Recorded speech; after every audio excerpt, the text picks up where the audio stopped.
নমস্কার বন্ধুরা, রানুর রেসিপিতে সবাইকে স্বাগত জানাই। আশা করি ঠান্ডাতে আপনারা খুব ভালোই আছেন। শীতকালে তো খুব তাজা তাজা সবজি পাওয়া যায়, পালং শাক তার মধ্যে একটি। আজকে আমি পালং শাক দিয়ে চিকেন বানিয়ে দেখাবো।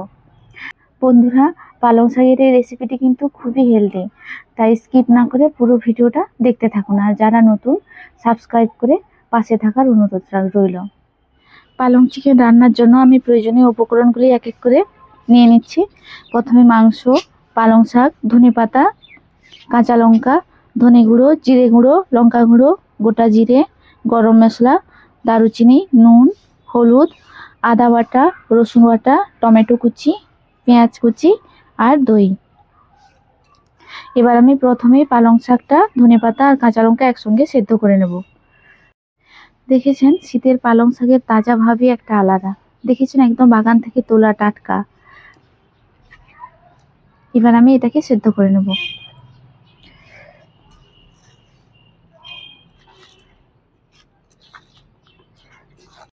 এর সাথে দিয়ে দিচ্ছি অল্প পরিমাণে ধনেপাতা। পালং শাকটা দেখুন ফুটতে শুরু করেছে, মনে হয় সেদ্ধ হয়ে গেছে। এবার আমি এটাকে ছেঁকে নেব।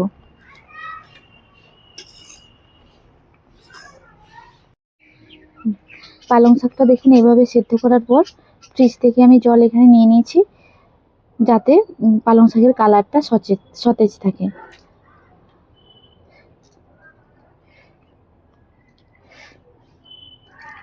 এইভাবে আমি কিছুক্ষণ রেখে দেব।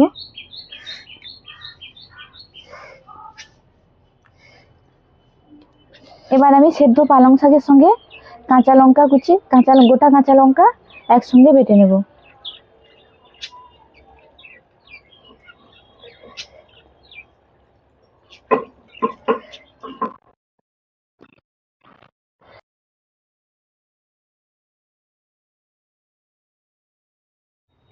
এবার আমি কড়াতে সাদা তেল নিয়ে নিচ্ছি।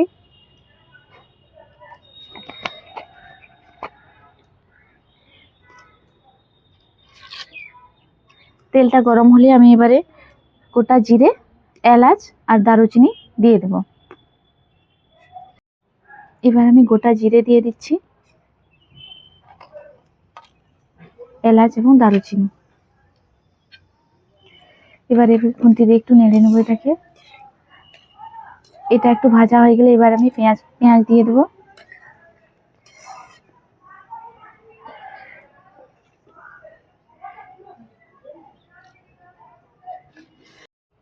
এবার আমি পেঁয়াজ কুচি দিয়ে দিচ্ছি।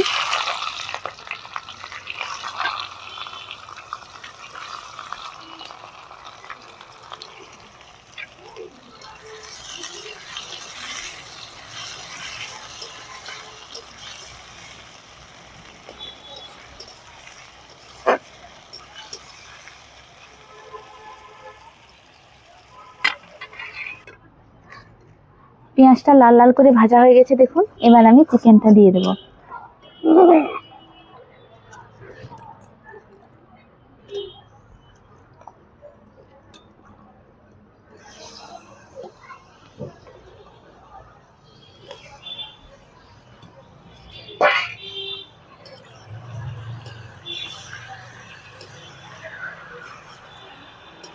অন্য পরিমাণে একটু হলুদ দিয়ে দেবো।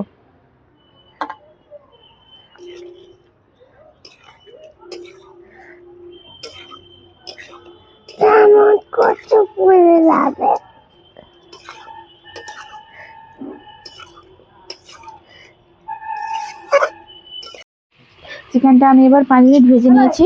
এতে আমি 1 কাপ জল দিয়ে দেবো।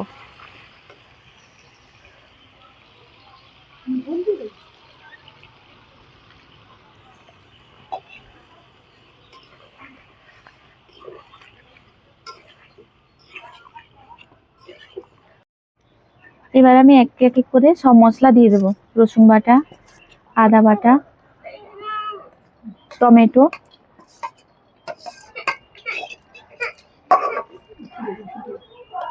ধনা গুঁড়া, জিরে গুঁড়া, লঙ্কা গুঁড়া দিয়ে একসঙ্গে নেড়ে নেব।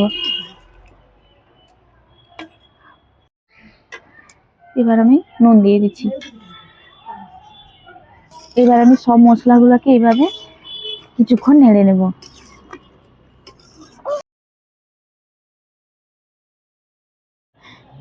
সব মশলা দিয়ে আমি 10 মিনিট চিকেনটাকে কষিয়ে নেব।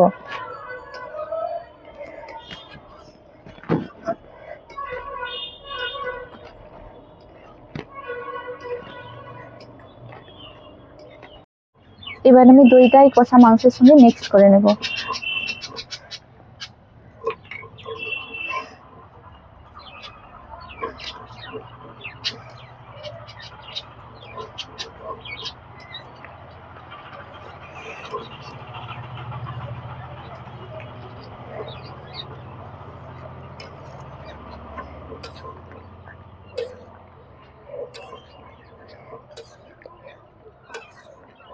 সেদ্ধ পালং শাকটা আমি বেটে নিয়েছি।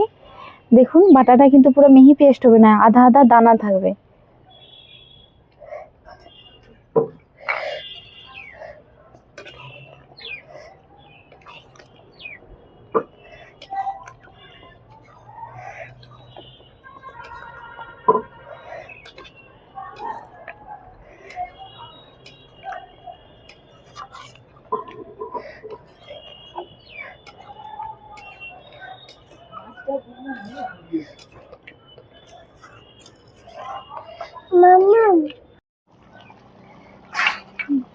এবার আমি কাসুরি মেথিটা এই মাংসে দিয়ে দেবো, একটু হাতে ঘুষে দিচ্ছি, গুঁড়ো গুঁড়ো হয়ে গেল।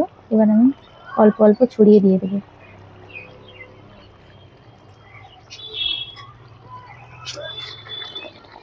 দিয়ে ভালো করে মাংসের সঙ্গে মিশিয়ে নেব।